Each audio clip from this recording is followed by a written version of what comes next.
Hi, everybody, and welcome to another Calicube Tuesday. Today I'm here with Callum Scott, who is an agency or owns an agency, runs an agency that uses Calicube Pro. Welcome, Callum. Delighted to have you here. Great to be here, Jason. Thanks for having me. Brilliant. And we're going to be talking about understanding and recovering from Google traffic drops. And I just said that I've never had one, so I don't know anything about this, but that's obviously not true. Every SEO in the industry has experienced some kind of traffic drop over the years. To start with, though, you get the song.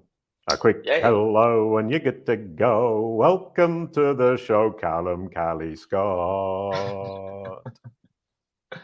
It's a unique intro, right? I love singing that song. And it's delightfully short, so it doesn't get anyone on anyone's nerves. So it's lovely to have you here. We're going to be talking about traffic drops, and I think that's something huge for everybody. And we were just discussing about when this started to become a huge problem for the traditional SEO, which was 2016 to 2018. And we'll get into that in a moment. But first of all, unfortunately, Callum Scott with 2 L's is confused with Callum Scott with 1 L, who is an incredibly famous singer of some sort. And here we have the generative AI result from Google. You don't get a look in, and it basically thinks that I'm not very good at spelling names. And if anybody's interested in this kind of stuff, join the Calicube Knowledge Panel and Brand SERP support group on Facebook. We talk about this all day long. And then I looked at your company, Blue Orchid Digital Limited, and there you are right at the top with a photo of one of your associates, I think, yeah? Yeah, one of the co-founders, Dylan, yeah. Absolutely brilliant. And we've got all the rest of the results. So professionally, you're very good, but individually, Google still thinks you're a singer. How do you feel about that? I mean, I can run with it. In my personal life, it is better to be considered the singer. I've gone through the airport before with sound equipment, and the security staff have looked at the passport and been like, is that? No, that's not him. That's not him at all. Wow. But it's been, flattering. Yeah, how delightful. Yeah, you just need to grow a beard and cut the hair on the sides above the ears and you're away. Yeah. Okay, you're not going to do that, are you? No, not at all. I would rather word of mouth than a branded SERP for myself personally, not for my clients, but for myself. Okay, right. Well, we need to start working on that together. So, understanding and recovering from Google traffic drops on branded search and beyond, with Jason Barnard, which is the name of the podcast. I created a website for kids way back in 1998. So I started SEO in 1998. That's 25 years ago. I stopped the website in 2008 and my business partner took it over. He didn't know what he was doing. He didn't change anything. And one of the pages ranked #1 for kids games without any changes, purely based on word counting, word weighting ratios, and inbound links from 2008 to 2017, and then it dropped off the radar completely from one day to the next. What's your reading of that? Pretty common, to be honest. I think just as we were kind of chatting briefly before jumping on, it's something that we kind of saw a lot. So my background with doing traffic drop analysis was I was working with Marie Haynes for many years until sort of middle of last year. And when I joined on with her, it was beginning of 2017. And she had already started to see a lot of sites reaching out who had started to see these drops starting in 2016, rolling into sort of 2017, around February, March is when we think we started to see the first real hits. And then obviously this kept going until August 2018, Medic update, everyone saw it happen. If you were in the YMYL space, you saw a traffic drop. And honestly, there's a lot of misinformation going around about what happened, what kind of started ramping up. My take on it, and I think what we can kind of justifiably say after, looking at 250 sites to help recover them after these things, around 2016 is when Google really started ramping up using machine learning or similar kind of algorithms to figure out the quality, context, authority of sites. Some people's going to call that EAT. Some people are going to call it site quality. Some people are going to call it whatever they want. But honestly, Google just got better at relying on those kind of signals than they did looking at, basic page rank or word count and that kind of stuff. And this kind of slowly rolled out and hit a lot of sites sort of steadily over the course of many years. And Google has slowly been ramping up the use of those kind of signals until more recently, when we're getting things like the helpful content update, where they're explicitly saying, we are categorizing sites using AI to figure out the quality of your content. We can go back as far as algorithms like Panda and see that they were trying to do it then as well. Maybe not very successfully, as anyone who got hit by the early pandas would probably argue. And Hit then by things an like early Hummingbird come out. panda. I like that. Yeah. I mean, the lovely thing, hit by an early penguin, hit by an early panda. Yeah. It's much more fun to say than you were hit by the March 12th core algorithm update. Very good point. But it is, similar. So yeah, that's kind of how I got involved in this to begin with, was analyzing sites after getting hit like you did. Right. And building strategies to help recovery. Yeah, luckily for me, the site was nothing to do with me anymore. So it's my ex-business partner who had to deal with it. And I don't think he has, but that's his problem, not mine. Yeah. But now, 2018, that's 5 years ago. Yeah. And from my memory, what happened in 2017 was that Google had human engineers coding the algorithms, and they could do better than the machine learning team. And the machine learning team were fighting and desperately trying to get better than the human coders. And in 2017, that's when they took the upper hand. Yes. I'm not going to name names from the search team, but there are some documented conversations or hearsay about certain members of the search team that were in place from like 2014 till 2017 who were arguing we should be doing this manually still. And then eventually, same as anything happens with machine learning, eventually the statistical results point towards we're getting better quality results using machine learning. And that's when the shift happened. And then again, people say, oh, well, these things still matter. Yeah, they do. There's still aspects of the algorithm that were hard-coded. It's just the percentage of machine learning that's being incorporated raises year on year, update on update. And that's why we see this kind of exponential shift towards sites getting rewarded that are high quality, that hit these general criteria. Right. But it's getting more and more that it's down to individual queries, it's down to individual pages. It's not a broad scoring of your site hits an 80 on EAT. It is your site for this query is assessed to be X percentage likely to hit the user's needs and wants and is relevant. And that is very nuanced to try and understand for a site. And we don't get it right all the time, but we're trying to hit that mark. Which is a brilliant way of putting it. I was talking to Sarah Mokonsaye earlier on about features in machine learning for EEAT, and we're trying to work through all of that. And what is astonishing is, number one, the billions of parameters that these machines can take into account and that human beings couldn't even begin to possibly think about.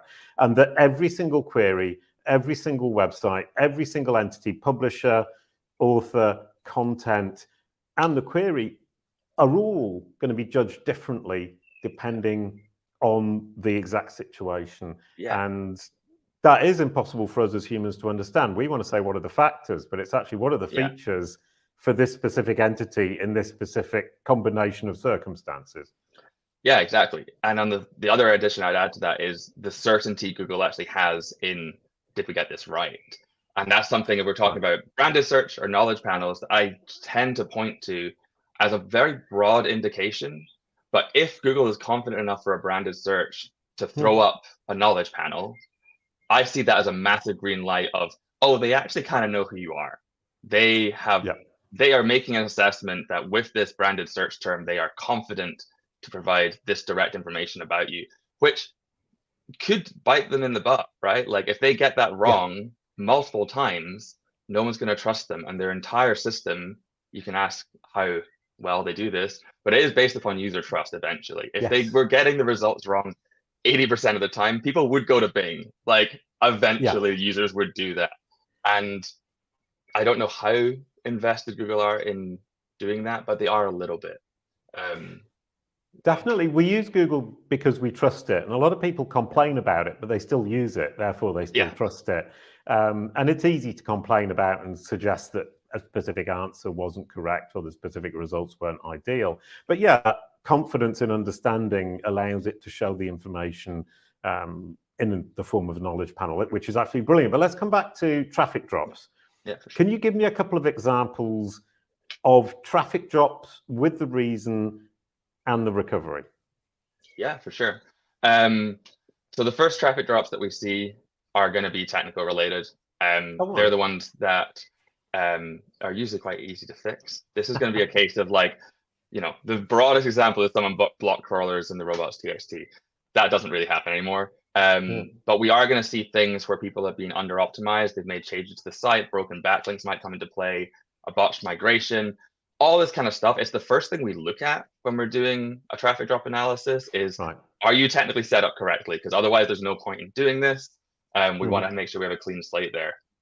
Realistically, most of the clients I work with have that covered. There might be little wins to get, but it's not the reason they lost their traffic. Mostly because Google's crawling these sites very frequently. These technical issues would have reared their heads before a core update. All right. And that's kind of my take with that. So with that, recovery is kind of basic, is find the problems and fix them in a prioritized method, wait for Google to recrawl the site, hopefully the rankings come back. The more difficult ones are things like drops of core updates. There's usually 3 categories we see them fall into. The first are going to be broad site quality reassessments, when Google's taken the entire site, they've recrawled it, they've run it through the new machine learning that they've got, which is usually what's getting rolled out with a core update. And they basically assessed this is not as high quality as competitors. And we know that Google takes into account every index page for its assessment of quality. Recovery for that is going to be largely going through the whole site and finding as many instances that we think from our experience, Google thinks is a signal of high quality. Mostly we're assessing that based upon how a user would look at the page for the queries that you dropped for. So it's very unique to every site, but that's kind of the approach we do. And then we, come up with an entire list of things to change in the right order. That might come down to things like adjusting content, adding citations, de-indexing a lot of low quality content. That's something we see a lot for like large publishing sites, because Google is taking into account the entire site for, content quality. If you have been publishing lots of small things, Yeah, it doesn't like the small things that waste its time. Yeah, absolutely. Yeah. And then eventually, there's a theory that if Google keeps getting its time wasted with these low quality content from 2014, 2013, no one's ever going to search for and read. Eventually they stop putting the same resources into trying to understand the rest of the site. They're crawling and indexing, but they're not looking, how many entities are on this page that relate to the topic it claims it's at. They might dial that down, and therefore they have less signals to feed into their ranking. The other 2 ways that we see traffic drops is going to be a searcher intent shift. So that's more with Google's end of understanding the query. We see a lot of these SERPs, which are mixed intent. You might have, 2 commercial pages, 2 informational pages, and then 6 comparative pages that are like product review pages. They all serve different intents. One is someone who's ready to buy, one someone's considering buying, and one is someone that wants to know about the product. This is really common within like SaaS products. Someone might type in screen recorder. Someone's looking for what's the best screen recorder. Someone wants to know what a screen recorder is. And then someone's actually looking for a screen recorder. With core updates, Google often shifts that balance and what they think the user actually wants when they're searching for that. So if you were ranking number 8, but in realistic terms, you are the SaaS product, and there were 2 positions in that top 10 for a SaaS product, and you just drop compared to number 12, who's the other SaaS product, you're out. And you're really literally only competing with 2 other people in that SERP. You're not competing with the informational pages. You're not competing with the other ones. That's an incredibly interesting point, and it's something I try to explain to clients when I rarely do traditional SEO, is you're not competing for one of 10 spots. You're competing for one of 2 or one of 3, because the intent that Google's trying to hedge its bets to cover all of the intents, you're only in the commercial intent. If you want to rank, you can rank with the information. In your experience, to what extent can you rank the same site for both informational and transactional? Depends how competitive it is. In theory, of course. In theory, you can have an informational page on your site, you can have a comparative page on your site, you can have the product page on your site, and you could get all 3 in the top 10. I have seen it done like twice, and it's always been competitors. And I'm like, I actually don't think Google got that right. I don't think the person selling the product is necessarily the best person to be recommending the product. But it happens, and Google gets it wrong sometimes. I usually see those situations as Google got it wrong, because you don't want to see a SERP that has got everything owned by one person. The area that gets interesting in is when you see these large publication companies who own multiple sites, who are all interlinking to each other, essentially a very sophisticated PDN, but with legitimate sites. Right.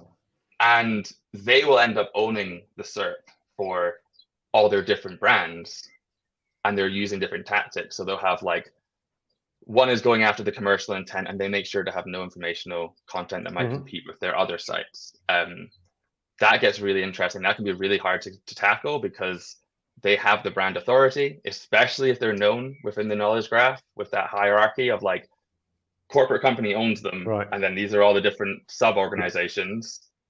If they're able to make Google understand this is the sub-organization that does information about this stuff, Right. Ooh. it can be really challenging to tackle that without building that out yourself. Right, and how do you handle this change in Google's understanding of intent, or the balance of the hedging of the bets, we could say? Yeah, I mean, the first stage is to understand what happened. So we do a delta analysis for every traffic drop. We take either a month before and a month after of the data, or 2 weeks before and 2 weeks after if there's a lot of fluctuations going on. And we just get it all into a spreadsheet. We use Analytics Edge with the Google Search Console API for this, and just spend hours manually filtering to try and figure out exactly what queries dropped, exactly what pages dropped, and whether or not that was because of a shift in the SERP. So we were looking directly at the SERPs and saying, this was it before, this is it after, what changed? And that way we can kind of create a prioritized list of, these are the pages that had the most traffic that shifted because of intent. Right. Is it worth going after, there's now 2 spots instead of 3. Is it worth going after that? Is it realistic? And sometimes it's tiny things. You look at a comparative page and you're like, oh, they included this keyword in their top H tag. And that's the only difference really between our 2 pages. Let's try throwing that in. And then you end up competing again, because all the other signals you had were actually good enough to have you there previously. Sometimes it's not that easy, but sometimes there are these little easy wins. So. Right, and that comes back to what Gary Ilish was saying about the different features, factors, signals, whatever you want to call them, is that it's all multiplied in terms of the way they calculate it. So if you have one that's significantly below the others, underneath 1 is the rule, it will absolutely plummet you. And if you can push that back up, you're away. And I talked about the idea of a 4-legged table with 1 leg that's much shorter, that's kind of falling over. And sometimes it is that simple, but a lot of the times it isn't. Or is it that people tend to overcomplicate things? People do tend to overcomplicate things. I probably sound like I'm doing that talking about this, but it can be as simple as, you shouldn't have been ranking for this in the first place, which is the biggest issue we come across, especially when it's the third thing I was going to say for traffic drops, which is relevancy. If you're ranking content that was not actually relevant, it was not what users wanted, you were not up to date, you were not providing high quality information, and you slipped through the cracks. Sometimes that can be brand authority, to be perfectly honest. Sometimes you have, Google gets a little bit more sophisticated, understanding, okay, you might be super well known in this space and this subspace, but actually this is about this, and you have no business writing about that. We see that again with large publisher sites who might write an article about the best credit card to buy. And it's like, that's great. You're actually a news organization. So why are you writing about this? You don't have people who are creating good content on this. And when those rankings disappear, you have to then have the difficult conversation of, is it realistic that this is coming back? And if not, let's go find you another strategy to get you traffic from elsewhere. That happens a lot. It happens a lot. Sorry, number 1, it happens a lot. Number 2, how on earth do you explain that to the client and get them to understand that they shouldn't have been there in the first place and they were fighting an uphill struggle, they just didn't know it? You come armed with an alternative strategy for them to get traffic. That's the best way to come at it. I mean, there's pretty easy approaches for a lot of SEO for a lot of areas. It just takes a lot of grunt work. I think that's the biggest misconception in this industry of like, you need to have a completely novel strategy. No, you need a strategy that is generally like this, and you tailor it down for this particular niche, this particular set of keywords, this particular user intent, relevancy, X, Y, and Z, and then you just enact it. And then you're going page by page, figuring this out. And if you do that, you will see results in the aggregate, like over the course of hundreds, thousands of pages, bits of content. You do this enough of them will rise up.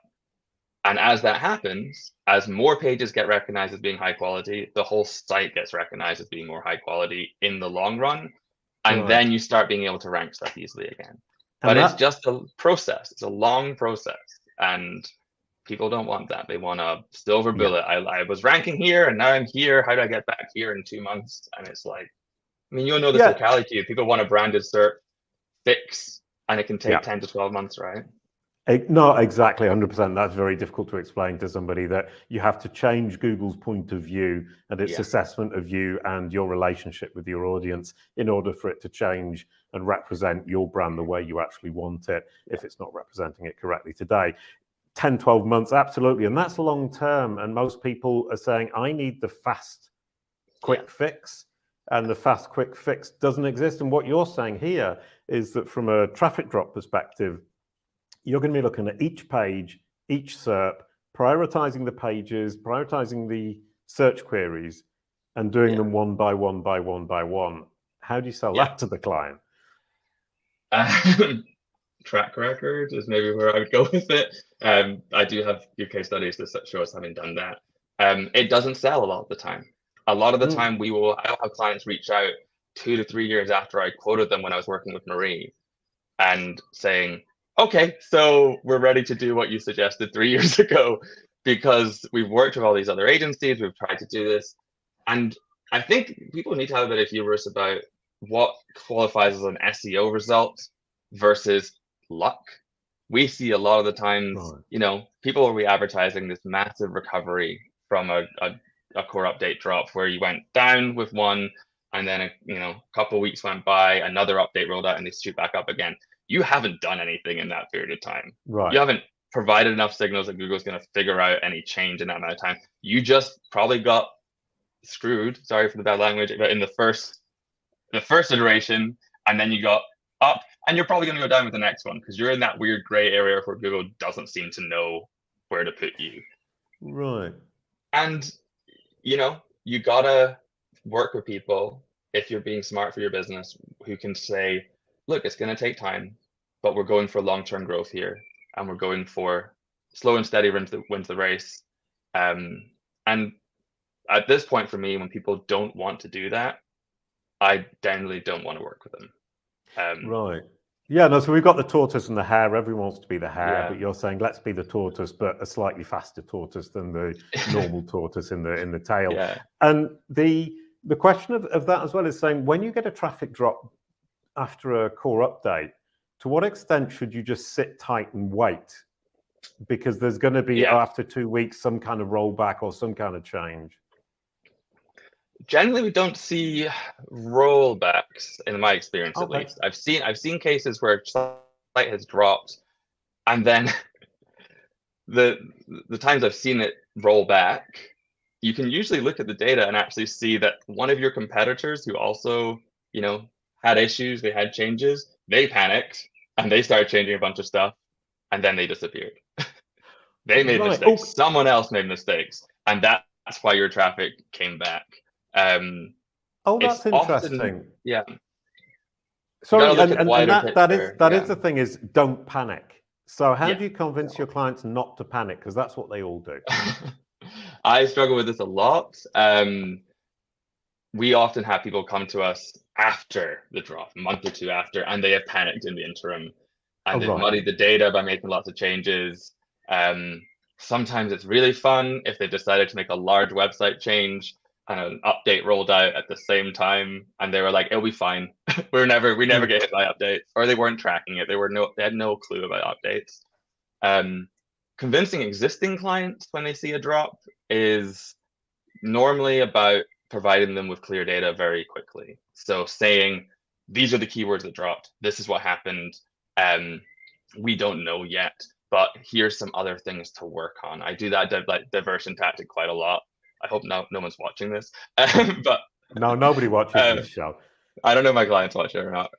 But you will say, like, okay, we're gonna spend the next 2 weeks assessing this. In the meantime, here's something for you to work on, which in general is kind of what you should be doing anyway. You want to be focusing on your long-term strategy. Nothing short-term is going to change in that regard. We're always working on page and content quality. We're always working on these things with our clients. So the strategy is usually going to be the same. It's just this part of the site we're focusing on might change. If you dropped your blog and we were working on your product pages, cool, we might leave the product pages for a little bit and really focus on that blog. The strategy doesn't usually change. But you mentioned diversion tactics, but it actually isn't. It's saying, let's take a seat, calm down, think clearly about what it is we're trying to do. And what I hear here is that you're simply reassessing what you're currently doing and saying, well, for 2 weeks, we're going to analyze this. We're going to wait for and what I'm hearing here is wait for the competitor to panic, work on something constructive that's long-term. And in 2 weeks, we're going to have a new approach that will help us to move forwards. And hopefully the competitors have all panicked. Hopefully. And again, like rollbacks, I just don't call them rollbacks. I think adjustments happen within the larger ecosystem.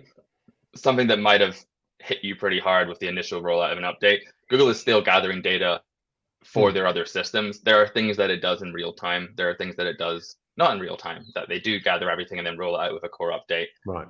So you can let the dust settle. It might be that the system that rolled out with the core update was meant to have another thing running side by side, and it did for a bunch of other sites. It didn't for you because they just didn't get to you yet, and that happens. That's the nature of crawlers. That's the nature of a search algorithm. Is not everyone gets treated the same all the time. It's dynamic. It is moving. It's evolving. The signals are getting picked up over a long period of time. Google's not going, hey, you put this on your page, we instantly give you a boost, because they want to spend a long enough time saying, is this sticking around? Is it something we can trust? Is it worth our resources assessing it? And obviously this is all done programmatically, but that's the intent behind the systems they're building, is security, long-term confidence. And that's a super brilliant point to end on. It's long-term trust, confidence, but also not every site is being treated the same way at the same time, and you can't compare directly at any one moment all of these different sites, because the nature of crawling the web is that it takes time. Now you have the one last question: how might branded search help mitigate a traffic drop? Ooh. Yeah. I think in terms of mitigation, we're talking about long-term confidence. Branded search comes into play a lot there. You have long-term confidence from Google in your brand if they're giving you a branded knowledge panel to begin with. If they're not throwing up a bunch of really negative stuff about you, bad reviews or whatever. So if you can work on that, there's going to be a knock-on effect to the quality signals they're getting about you anyway. It can also help tide you over in the meantime. So instead of mitigating, if you have a smaller stream on trickle of leads coming through, but when they are actually about to convert, they see your branded SERP and they're like, okay, I have so much confidence in these guys. They're clearly a legitimate business and they're more likely to convert. That can help tide you over as well. But generally, I just think the things that you do to help with branded search helps with your site overall. There's so much crossover. We talked about this a few times in the past, Jason, the stuff that you do to get a knowledge panel is all the stuff you should be doing to get confidence in your brand anyway. And that helps in the long term with how Google treats your website and your content. So do both. The knowledge panel is the cherry on top of the sundae of all the stuff you're doing. And in my opinion, it is a small tweak to take all that site quality work and get the knowledge panel at the end of the day. So brilliant. Work on both. Build Google's confidence, understanding, and trust. Thank you so much, Callum. That was absolutely brilliant. I really loved it because it's something I never talk about because I don't really do that kind of SEO anymore. So you never see traffic drops, right? Brilliant. Thank you so much. Nobody does, of course. We don't admit it. Next week, we've got Alex Sanfilippo, who's an amazing independent podcast leader, guru guy. He's absolutely wonderful, super smart, and he's going to talk about the future of podcasting. And if you're listening to this on a podcast, you will know that he's going to help me to create the future of branded search and beyond with Jason Barnard. Could you pass the baton, Callum? Okay, which direction does this go in? This way. Passing the baton to Alex, entrepreneur, software, and founder and podcast host. Have a Brilliant. good time. Thank you so much. Thank you, everyone, for watching. We'll see you next week with Alex. Thank you, Callum. That was absolutely brilliant. Have a lovely afternoon. You're in Scotland. I'm in France. End of afternoon. Time for dinner. Calicube. It's all about your brand SERP.